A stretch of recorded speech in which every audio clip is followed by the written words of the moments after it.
Si on veut avoir un petit peu plus de contrôle sur la forme de nos objets que de simplement bouger les points, ce qu'on peut faire, c'est en rajouter.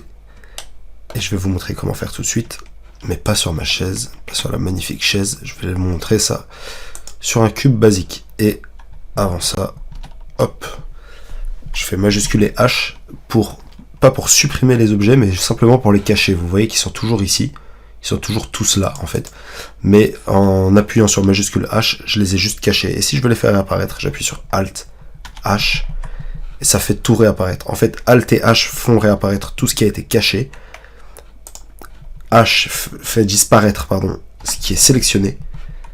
Et majuscule H fait disparaître tout sauf ce qui est sélectionné. Voilà. Je recommence. Voilà. Et pour rajouter des points sur mon cube, en fait, parce que chaque point signifie plus de contrôle, par exemple, imaginez si je voulais monter un peu cette face, et je sais pas, par exemple, la tourner. Bah, vous voyez que ça tourne tout l'objet, et c'est pas forcément ce que je veux. Si je voulais juste tourner un petit bout de face, et bien en fait en appuyant sur E, je fais ce qui s'appelle une extrusion. Et l'extrusion, ça me permet voilà, de rajouter des points, des arêtes, et d'avoir plus de contrôle. Si je recommence mon exemple, vous voyez que cette fois, c'est plus tout l'objet qui est modifié, mais simplement cette partie ici. Je pourrais le faire encore plus petit. Hop, pardon. C'était sur Y que je l'ai tourné. Voilà, et ça peut être... L'extrusion, c'est quelque chose qui est super pratique pour créer rapidement de la nouvelle géométrie. Et j'ai un objet qui ressemble pas à grand chose, franchement, mais ça pourrait être, j'en sais rien, par exemple, le début d'un tuyau d'aération. Si je continue comme ça... Bon, j'aurais pas très envie de dormir en dessous d'un tuyau d'aération comme ça, mais voilà, c'est, enfin, de dormir ou de vivre, mais c'en est un très basique.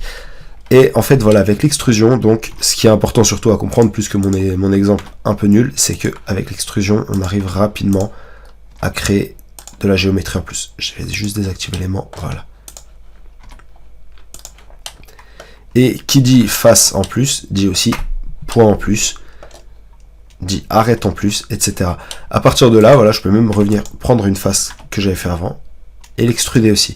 Et si maintenant on voulait pas faire une extrusion de toute la face, mais seulement d'une partie, et bien ce qu'on peut faire, c'est en fait en sélectionnant notre face, on va venir appuyer sur I pour faire ce qu'on appelle un inset.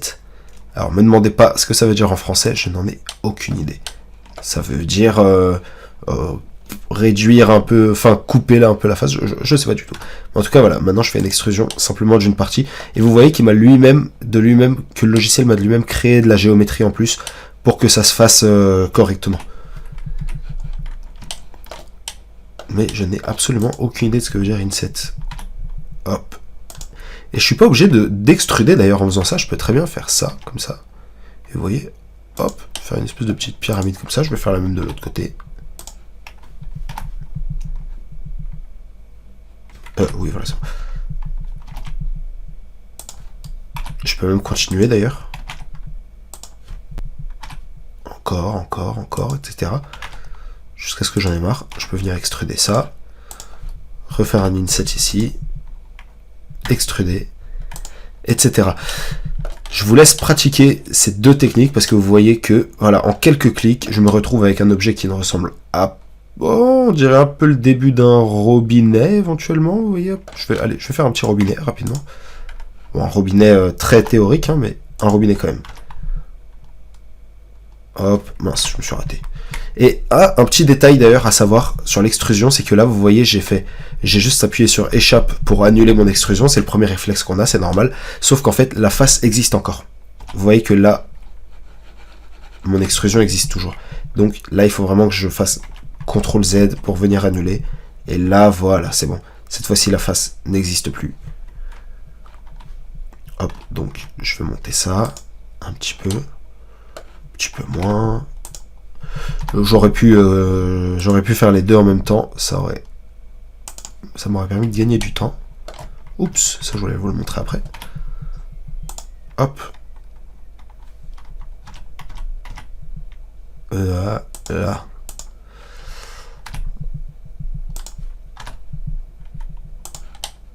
Bon, mes deux robinets font absolument pas la même taille, ils sont pas du tout sur le même angle, mais c'est pas grave.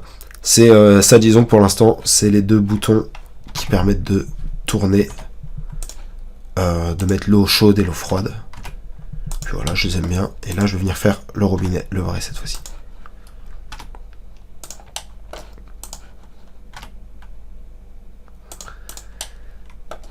Voilà. Bon. Why not?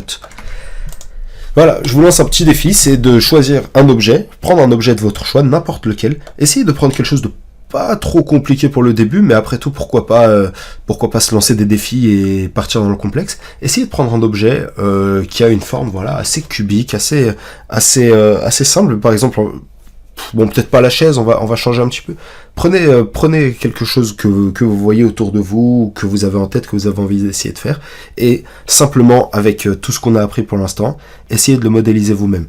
Voilà, ça sera votre premier vrai défi de modélisation, où vous ferez les choses vraiment par vous-même, et c'est important de s'en lancer autant que possible, parce que, en fait, c'est par la pratique qu'on apprend. C'est en forgeant qu'on devient forgeron, comme on dit, et donc, je vous incite à pendant que vous suivez ces vidéos, à autant que possible et aussi souvent que possible, tout simplement mettre en pause et faire vos propres objets et pratiquer.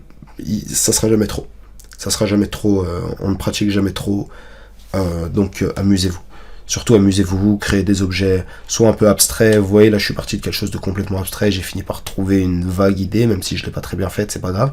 Je me suis pas beaucoup appliqué. Mais voilà, soit vous pouvez un peu au début improviser et finir par trouver quelque chose, soit partir avec une idée déjà en tête, mais pratiquer autant que possible. Ça sera mon dernier mot de cette vidéo et je vous retrouve dans la prochaine.